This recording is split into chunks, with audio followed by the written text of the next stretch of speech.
So Rosa, thank you for joining me today to talk about Alita Battle Angel. So first off, how does it feel to be in such a big movie like this? Feels awesome.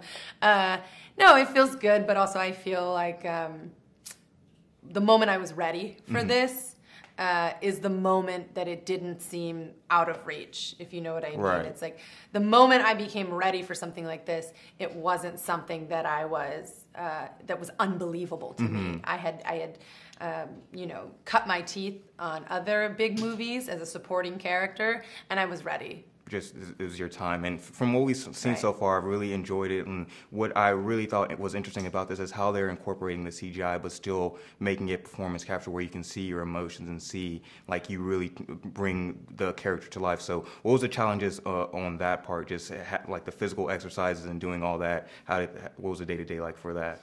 Well, before I even got to Austin, I'll go all the way back. The moment I got the role, you know, I had a moment to celebrate, and then the very next morning, I went into martial arts training. I trained for 5 months, a few hours every day, with some exceptions, as I still had to be alive to shoot the movie. It's a really hard training.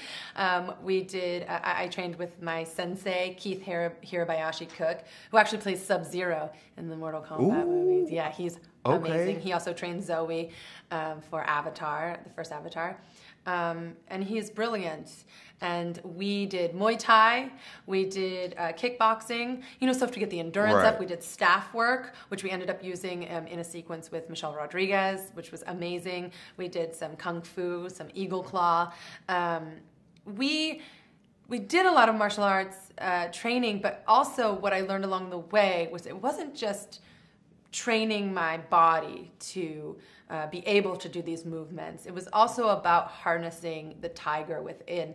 You know, I would say 80% of a warrior is mental and 20% is physical. You have to be a mental you know, tiger. You have to be able to harness that power or in order to direct it outwards. And that's what the martial arts training really did for me as a performer, which was, it was an ability to channel that power.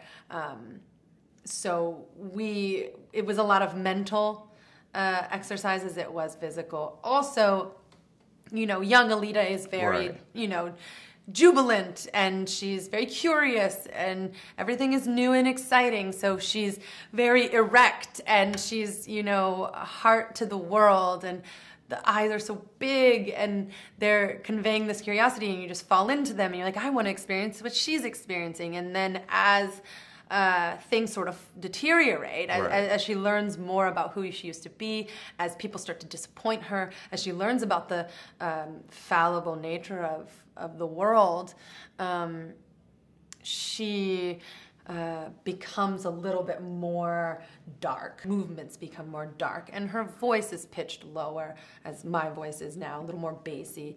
And once she inhabits the berserker body, it's her body, and she feels more natural in that body.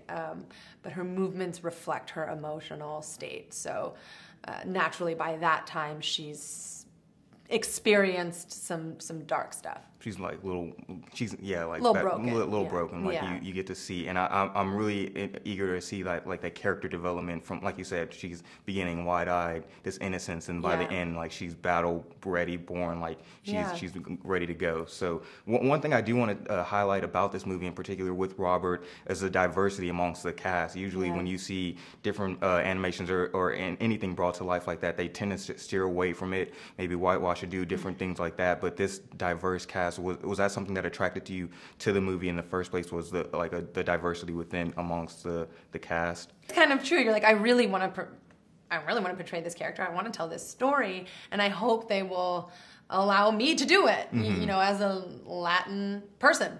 And when I walked into the audition room, I saw every walk of life, every age, every color, every resume size. You know, so I saw what they were doing and said, we saw everyone, and out of those, this is the person we chose. It just so happened to be that I'm working with a Latinx director, and I'm Latinx, and Kian Johnson is half Chilean. What I'm excited to show the world is how diverse it is. You have Mahershala Ali. Right. You have, Christoph Waltz. You have Idara Victor, who is amazing. You have, again, a half Peruvian hybrid human being. You have Kian, who is half Chilean. You have George. You got Lana, George. I met him a couple weeks ago. He actually had he had amazing. Nothing but praise for you guys and everybody. I love him, and he's so good in the film. We have people from all walks of life. We have Asa Gonzalez. We have Michelle Rodriguez. It's a wonderful thing to be a part of because it is colorblind casting. I mean, listen, Alita in the books, this is all set in Kansas.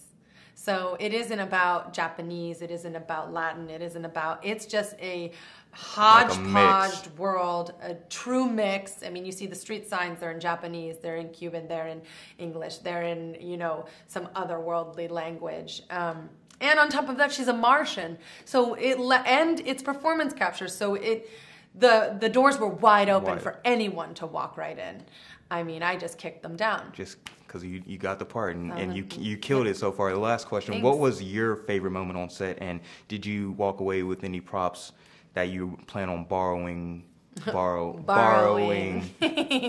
Well, I couldn't steal any clothes because I don't wear any.